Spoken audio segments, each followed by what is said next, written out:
यश भारती जी क्या मानते हैं? यहाँ पे दो तीन बातें हैं। एक तो ये कि उन्होंने माफी मांग ली है तो इस चीज को तूल ना दिया जाए, जो जेडीयू कह रही है। बीजेपी कह रही है कि हमने हमारे यहाँ से जो स्टेटमेंट्स पहले महिलाओं के आए हैं उनमें और इसमें बहुत डिफरेंस है, ये भी बात है। तीसरी चीज, महिलाओं के सम्मान की बात यदि मैं करूं, कहाँ सम्मान है, कौन सम्मान दे रहा है? आरोप ये भी लग रहा है कि जो इंडिया अलायंस के हैं वो तो चाहते यही हैं, तो बाकी लोग चुप क्यों हैं? देखिए, दो चीज़ें हैं। एक तो मैं नीतीश कुमार जी की बात, शब्दावली जो है वो ठीक बात है, आपत्तिजनक है, उस पर कठोर से कठोर आपत्ति होनी चाहिए। और जिस तरीके की उनकी बॉडी लैंग्वेज भी थी वो भी आपत्तिजनक है, क्योंकि समाज में स्वीकार्यता नहीं है इन सब बातों की। तो जिन बातों की समाज में स्वीकार्यता ना हो उसके लिए कहीं ना कहीं जनप्रतिनिधियों को सावधान रहना चाहिए और बच के बोलना चाहिए, बच के बात करना चाहिए। लेकिन जो विषय था वो मुझे लगता है कि शायद खुल करके बात हो रही है उन विषय पे।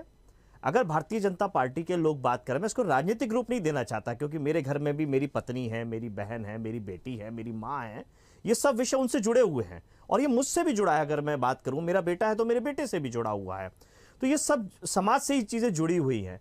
तो अगर मैं अपने घर को देख के सबसे पहले बात करता हूं, तो अभी अभी एक पिक्चर आई थी जिसमें ओ माई गॉड का सेकंड पार्ट बना है और वो पूरी पिक्चर सेक्स एजुकेशन पे है।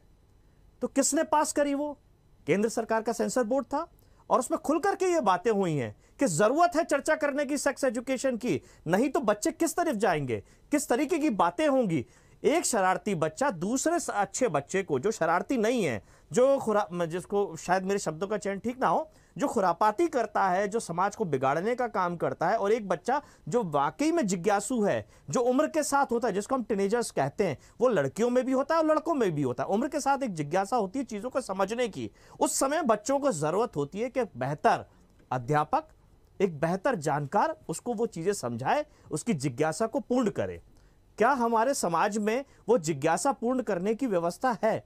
एनसीईआरटी की शिक्षा में आज से नहीं, 15 साल से तो मैं ही देख रहा हूं लगभग, एक पूरी व्यवस्था है कि हर स्कूल के अंदर, सीबीएसई से संचालित होने वाले स्कूल के अंदर एक टीचर होना चाहिए, लड़कियों के लिए अलग और लड़कों के लिए अलग, जो सेक्स एजुकेशन में बताए, जो बढ़ती उम्र में जो जिज्ञासा पैदा होती है उस जिज्ञासा को खत्म करे, ताकि समाज में बुराइयां ना आए। जिस तरीके से लड़कियों के साथ छेड़छाड़ या लड़कों के साथ आपत्तिजनक चीजें लड़कों के साथ भी होती है, तो ये समाज में कम कैसे की जाए, ये बेहतर शिक्षा के माध्यम से ही दूर हो सकती है।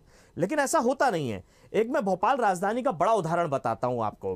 भोपाल राजधानी में कांग्रेस सरकार के समय पे एक्सीलेंस स्कूल खोले गए थे। उसका प्रथम कार्यकाल था, 7 नंबर बस स्टॉप पे है, वो सुभाष नाम से स्कूल हुआ करता था, अब उसका नाम एक्सीलेंस स्कूल हो गया है। तो उस स्कूल में एक भी महिला टीचर नहीं थी। स्कूल के प्रिंसिपल पुरुष थे और चपरासी तक पुरुष थे, एक भी महिला नहीं थी। एक बच्ची को उसकी बढ़ती उम्र में जो महिलाओं के साथ, जो बच्चियों के साथ जो हार्मोन्स डेवलप होते हैं, जो मासिक क्रिया होती है, उसमें उस बच्ची को तकलीफ हुई और वो बच्ची घर नहीं पहुंची। जब घर नहीं पहुंची, रात के 8 बज गए, ढूंढना शुरू हुआ। नया स्कूल था, नई बात थी, एक प्रयोग हो रहा था, उसमें पूरे शहर के अंदर, राजधानी के अंदर हड़कंप मच गया कि बच्ची कहां गायब हो गई। रात को 8:30-9 बजे स्कूल के चौकीदार ने देखा एक बच्ची झाड़ियों के पीछे छुपी हुई है, और जब झाड़ियों के पीछे छुपी हुई पाया गया तो बुलाया गया उसके माता पिता को।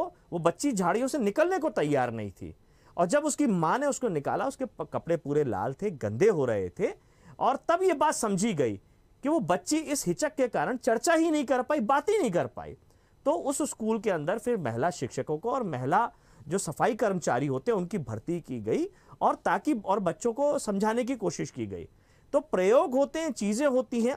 हम और पीछे चले जाएं, अभी जेडीयू के साथी ने बहुत पीछे की बात करी, हम आज के समय की बात करते हैं। महिला शिक्षा को इस समाज ने स्वीकार नहीं किया। देश के अंदर सावित्रीबाई फूले, उनके पति ज्योतिबा फूले, सबसे पहले महिला को शिक्षा करने का काम किया। तो ज्योतिबा फूले ने अपनी धर्म पत्नी सावित्रीबाई फूले जी को पढ़ाया और उसके माध्यम से महिलाओं को शिक्षित करने का काम किया। उनके ऊपर गंदगी फेंकी गई जब वो पढ़ाने जाती थी, उनको भद्दी भद्दी गालियां दी जाती थी, क्योंकि समाज में चीजें उस समय भी अस्वीकार थी। वैसे ही शब्दों का चयन जरूर गलत है, लेकिन जरूरत है सेक्स एजुकेशन की। अन्यथा समाज में जिस तरह की गतिविधियां बढ़ रही हैं, ना समझी जो जिज्ञासा है उसको सही तरीके से अगर दूर करेंगे, ओ माय गॉड 2 पार्ट जो पिक्चर है उसमें बहुत अच्छे तरीके से इस चीज को दर्शाया गया है कि हम सर के बारे में पढ़ाते हैं, छाती के बारे में पढ़ाते हैं और बाकी पार्ट्स को गायब कर देते हैं। उस जिज्ञासा का अक्सर में होगा क्या, इस पे चर्चा होनी चाहिए। राजनीति करने के लिए मैं भाजपा को कोस सकता हूं, कांग्रेस को कोस सकता हूं। स्वर्गीय सुषमा स्वराज जी आज जीवित नहीं है, उन्होंने भरी संसद में यही बात की थी कि जब मैं बेटी के साथ में टीवी देखने बैठती हूं तो मैं टीवी नहीं देख सकती हूं। उस जमाने में जब वो सूचना एवं प्रसारण मंत्री थी तब उन्होंने ये बात की थी कि कॉन्डम्स के ऐड आते हैं, मैं शर्मिंदा हो जाती हूं। मेरी बच्ची ने पूछा ये क्या चीज होती है, मैं जवाब नहीं दे पाई। तो जब बड़े बड़े लोग अपने बच्चों को संतुष्ट नहीं कर पाते तो कोई तो ऐसी व्यवस्था लानी पड़ेगी इन जिज्ञासाओं को खत्म करने की, अन्यथा जिज्ञासा पूर्ण करने के समझने के लिए लोग किसी भी जगह दिशाहीन हो सकते हैं। आप देखिए मध्य प्रदेश हो या देश हो, जब भी आप बात करेंगे, आज गूगल एक बड़ी, स्मार्टफोन सबके पास है, इंटरनेट सबके पास है, सबकी पहुंच तक है। हम देखते हैं लगातार चाइल्ड पोर्न कितना ज्यादा देखा जा रहा है, कितनी आपराधिक घटनाएं हो रही हैं। इन सब चीजों पे चर्चा होनी चाहिए। इसको रोकने का सही काम तभी हो सकता है जब सेक्स एजुकेशन पे सही दिशा में काम हो। बैड टच गुड टच की बात करते हैं, मैं जिम्मेदारी के साथ आपको बता रहा हूं, एक अंजलि नाम से एक पिक्चर है, बच्चों को दिखानी चाहिए। बहुत समय से हर भाषा में, जितने हमारे देश के अंदर भाषा हैं, हर भाषा में उपलब्ध है, लेकिन नहीं पता होगा हमारे पैनलिस्ट के लोगों को, और जहां तक मैं समझता हूं आपको भी नहीं पता होगा। तो ये कहीं ना कहीं कमी है ना हमारे समाज की। सरकार ने सारी व्यवस्थाएं की हुई हैं, मोदी जी के आने से पहले की हुई हैं, बेहतर अध्यापक हैं हमारे यहाँ, बेहतर अध्ययन का काम हो रहा है, लेकिन समाज में स्वीकार्यता नहीं है। क्या आज अगर हम खुल के बात करेंगे, महाकाल के अंदर जो घटना घटी, एक महिला निवृत्त होकर के घूम रही थी, कई लोगों ने उसे पागल समझ लिया, कई लोगों ने उसे अपने तरीके से समझ लिया। वो केवल इसी कारण से कि समाज में हम सही तरीके से शिक्षा नहीं दे पा रहे हैं, लोगों की एक जानने की जो समझ है वो नहीं समझ पा रहे हैं। इसीलिए महिला उत्पीड़न के साथ साथ पुरुष तो बता भी नहीं पा रहा कि छोटे बच्चों के साथ किस तरीके की घटनाएं हो रही हैं। ठीक है, चलिए यश जी वापस आऊंगी। ठीक है, बहुत सारी बातें यहाँ पर आई। निश्चित तौर पर ये तमाम चीज़ें होना चाहिए।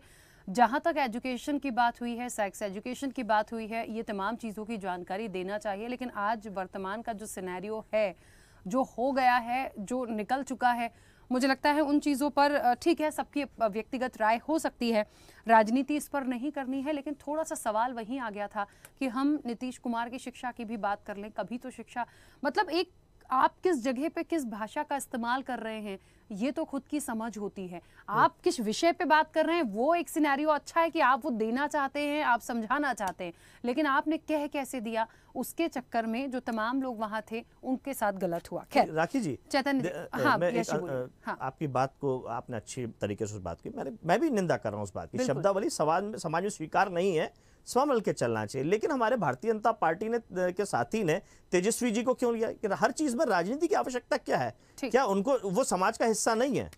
क्या उनके साथ घटनाएं नहीं घट सकती? बेटर सेक्स एजुकेशन की जरूरत है या नहीं, इस विषय पर चर्चा कर लें वो। हाँ, यश भारती जी कुछ कहना चाह रहे थे, बोलिए।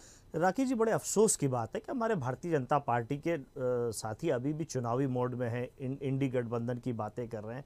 बेहतर होता समाज में सुधार कैसे, अगर आप नीतीश कुमार में सुधार की बात कर रहे हैं, कल उत्तर प्रदेश के अंदर आपातकाल सेवाओं में 112 नंबर की जो सेवाएं चल रही हैं, महिलाओं ने प्रदर्शन किया अपनी जरूरतों के लिए, उनको रात में मारा गया, बाल से घसीटा गया पुरुष पुलिसकर्मियों के द्वारा। तो भारतीय जनता पार्टी के साथी अगर राजनीति करेंगे तो उनके ऊपर दोषारोपण आएंगे, बहुत सारे उदाहरण हैं।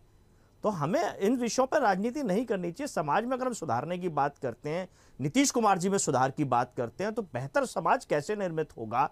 हम देखिए, यहाँ हम बात करेंगे टीवी में तो हमें बेहतर शब्दों का चयन करना पड़ेगा। हम यह बात करेंगे शौचालय की, शौच की, तो हमें अच्छे शब्द ही इस्तेमाल करेंगे। आप ग्रामीण क्षेत्र में जाके बात करेंगे तो शौचालय जैसे शब्द ना आपको सुनाई देंगे, ना आप बोलेंगे तो उन्हें सुनना पसंद आएंगे। वो ठेठ शब्दों का इस्तेमाल करते हैं, वहाँ ठेठ शब्दों का ही इस्तेमाल किया जाएगा, तब आप उनके साथ घुल मिल पाएंगे। लेकिन उन शब्दों का चयन अगर मैं यहाँ टीवी डिबेट में करूंगा तो वो ठीक नहीं रहेंगे। वही गलती नीतीश कुमार जी कर गए।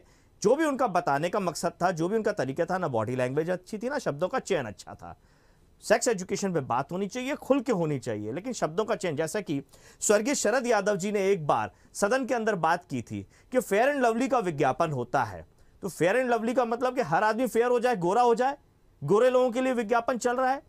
तो जिन लोगों का रंग सांवला है, हमारे यहाँ तो देवी देवताओं का रंग सांवला है, नाम है, गाने हैं, सांवला रंग मुझे दे दे मेरा गोरा रंग ले ले, सब बातों का उन्होंने उदाहरण दिया। मैट्रिमोनियल साइट्स में गोरी लड़की चाहिए, गोरा लड़का चाहिए, सारे उदाहरण उन्होंने सदन में दिए। तो विरोध क्यों नहीं है इन सब बातों का? विरोध हो रहा है नीतीश कुमार जी की बातों का। समाज में बहुत बड़ी खाई है, उन सबको बांटना चाहिए और ये सुधार राजनीतिक रूप से भी होना चाहिए, सामाजिक रूप से भी होना चाहिए, उस पर चर्चा करें। भाजपा के साथी कोई बेहतर उदाहरण दे पाते? मैंने तो स्वर्गीय सुषमा स्वराज जी का भी उदाहरण दिया। स्वागत योग्य काम जहां भी हो, गलतियां भारतीय जनता पार्टी के साथियों से भी होती है, सपा के लोगों से भी होती है, नीतीश कुमार जी से भी हुई है, स्वीकार किया, उन्होंने माफी मांगी। इस बात का भी स्वागत होना चाहिए कि उन्होंने माफी मांगी है। भारतीय जनता पार्टी के साथियों को भी इसका अनुसरण करना चाहिए। पिछले इतने लगातार के कैरियर में कितनी बार कौन से नेता ने माफी मांगी? क्या गलतियां उन लोगों ने नहीं की है? तो अनुसरण अच्छी बातों का करें, गलत बातों का विरोध होना चाहिए। स्वागत है भाजपा का विरोध करने के लिए, लेकिन अनुसरण करें, बिल्कुल। गलतियों पे माफी मांगे, देश से भी मांगे, अपने वक्तव्य के लिए भी मांगे जो वक्तव्य वो गलत तरीके से देते हैं। ठीक है।